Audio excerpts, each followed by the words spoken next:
चाणक्य की अमर कहानी। रात का सन्नाटा था। आसमान पर तारे टिमटिमा रहे थे। गंगा किनारे एक साधारण ब्राह्मण अपने छोटे से घर में बैठा था। उसी घर में एक बालक जन्मा, दुबला-पतला, सावला, उलझे बालों वाला। कोई नहीं जानता था कि यही बालक एक दिन पूरे भारत का भाग्य बदल देगा। उसका नाम था कौटिल्य। आगे चलकर दुनिया उसे चाणक्य कहेगी। बचपन में ही उसने देख लिया था कि समाज में अन्याय और भेदभाव कितना गहरा है। अमीर और शक्तिशाली अपने बल पर गरीबों को दबाते थे। छोटे छोटे राज्य आपस में लड़ते थे और प्रजा पिसती थी। बालक चाणक्य सोचता, क्या यह भारत सदा ऐसे ही बंटा रहेगा? समय बीता। चाणक्य ने तक्षशिला में शिक्षा पाई। वह इतना विद्वान बना कि लोग उसे चलती फिरती पुस्तक कहते। परंतु ज्ञान उसके लिए केवल ग्रंथों तक सीमित नहीं था। वह चाहता था कि ज्ञान से समाज बदले, प्रजा सुरक्षित हो। एक दिन वह पाटलिपुत्र पहुंचा, जहां मगध का राजा नंद राज करता था। सोना चांदी से भरे महल, नाच गाने में डूबा दरबार, लेकिन प्रजा भूखी थी। चाणक्य ने सोचा, मैं राजा को समझाऊंगा। परंतु जब उसने दरबार में सत्य बोला तो नंद ने उसका मजाक उड़ाया।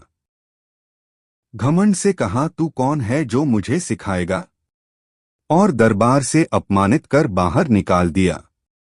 उस क्षण चाणक्य की आंखों में आंसू नहीं, आग जल रही थी। उसने धरती पर अपनी जटा रखकर शपथ ली, जब तक मैं इस नंद वंश को समाप्त नहीं कर दूंगा, मैं इन्हें नहीं बांधूंगा। भविष्य ने करवट ली। एक दिन उसकी नजर एक गरीब बालक पर पड़ी, जो खेलते खेलते अपने साथियों को नेतृत्व दे रहा था। वही था चंद्रगुप्त मौर्य। चाणक्य ने उसकी आंखों में वही ज्वाला देखी जिसकी तलाश उन्हें थी। उन्होंने उस बालक का हाथ थामा और कहा, तू केवल एक लड़का नहीं है, तू भारत का भविष्य है। फिर शुरू हुआ संघर्ष। छोटे छोटे गांव, भूखे किसान, थकी हुई जनता। चाणक्य ने सबको जोड़ा। उसने चंद्रगुप्त को युद्धकला सिखाई, राजनीति के पाठ पढ़ाए और सबसे बड़ा सबक दिया, शक्ति केवल तलवार में नहीं, बुद्धि और धैर्य में है। कई बार वे हारे, कई बार टूटे, लेकिन हर बार चाणक्य ने अपने शिष्य से कहा, चंद्रगुप्त, याद रख, सिंहासन उसी का होता है जो हारने पर भी हार नहीं मानता। आखिरकार वह दिन आया। नंद वंश का पतन हुआ। चंद्रगुप्त ने राजसिंहासन संभाला और उसके पीछे खड़ा था एक ऋषि जैसा पुरुष, चाणक्य। भारत की प्रजा ने पहली बार महसूस किया कि अब उनके पास एक ऐसा राजा है जो उनके लिए जीता है, और एक ऐसा मंत्री जिसने अपना जीवन राष्ट्र की सेवा में अर्पित कर दिया। बुजुर्ग चाणक्य जब अपने जीवन के अंतिम दिनों में थे तो शिष्य ने उनसे पूछा, गुरुजी, आप चाहते क्या थे? चाणक्य मुस्कुराए और बोले, मैंने कभी अपने लिए कुछ नहीं चाहा, बेटा। मैंने केवल यह चाहा कि यह भारत एक हो, मजबूत हो। क्योंकि जब तक यह भूमि बंटी रहेगी, इसकी संतानें दुखी रहेंगी। और यही सच्चाई है। चाणक्य केवल एक व्यक्ति नहीं थे, वे विचार थे। वे आंधी थे जो अन्याय को उड़ाकर ले गई। वे दीपक थे जो अंधकार में भी प्रकाश बन गए। आज भी जब इतिहास की किताब खुलती है तो उसमें चाणक्य की वह ज्वाला चमक उठती है। सच्चा नेता वही है जो राष्ट्र के लिए जिए, प्रजा के लिए जिए। बहुत समय पहले की बात है। एक छोटे से गांव में एक बच्चा पैदा हुआ। उसका नाम था आरव। जब उसकी आंखें पहली बार खुलीं तो उसकी मां ने उसे अपने सीने से लगाकर कहा, तू मेरे लिए भगवान का दिया हुआ सबसे बड़ा उपहार है। उस दिन उस घर में रोशनी ही रोशनी छा गई। एक नवजात की किलकारी ने पूरे आंगन को जैसे जीवन से भर दिया। समय बीता, आरव बड़ा होने लगा। उसकी आंखों में मासूमियत थी और चेहरे पर सच्चाई।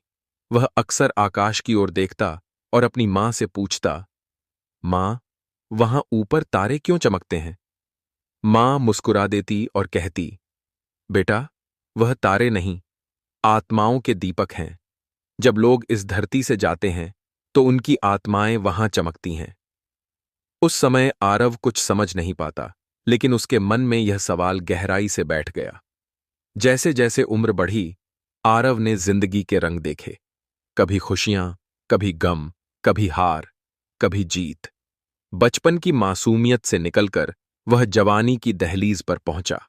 उसके सपने बड़े थे। वह चाहता था कि उसका परिवार गर्व करे।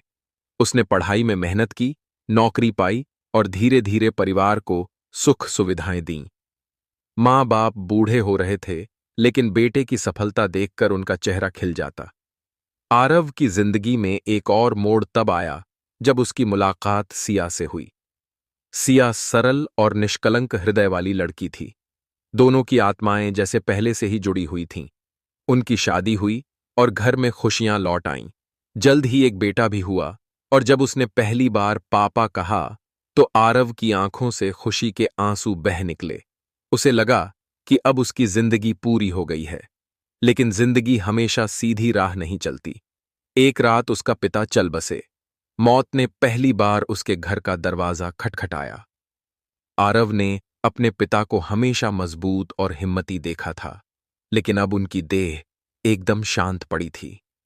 उस समय उसे मां की कही बात याद आई, बेटा, आत्माएं कभी मरती नहीं। तेरे पापा अब तारा बनकर ऊपर चमकेंगे। उस रात आरव ने आसमान की ओर देखा और उसे सचमुच लगा कि एक नया तारा जुड़ गया है। समय की गाड़ी आगे बढ़ती रही। आरव मेहनत करता रहा, परिवार को संभालता रहा, लेकिन जिंदगी के साथ साथ उसके दिल में कई सवाल गहराने लगे। आखिर मौत क्या है? आत्मा सचमुच अमर है? परमात्मा से उसका रिश्ता क्या है?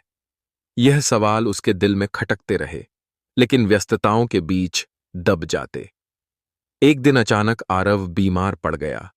पहले तो उसने सोचा मामूली थकान होगी, लेकिन धीरे धीरे बीमारी गहराने लगी। डॉक्टरों ने कहा कि यह गंभीर है। खबर सुनकर उसका परिवार टूट गया। सिया की आंखों में आंसू थे। बेटे का चेहरा भय से भर गया था।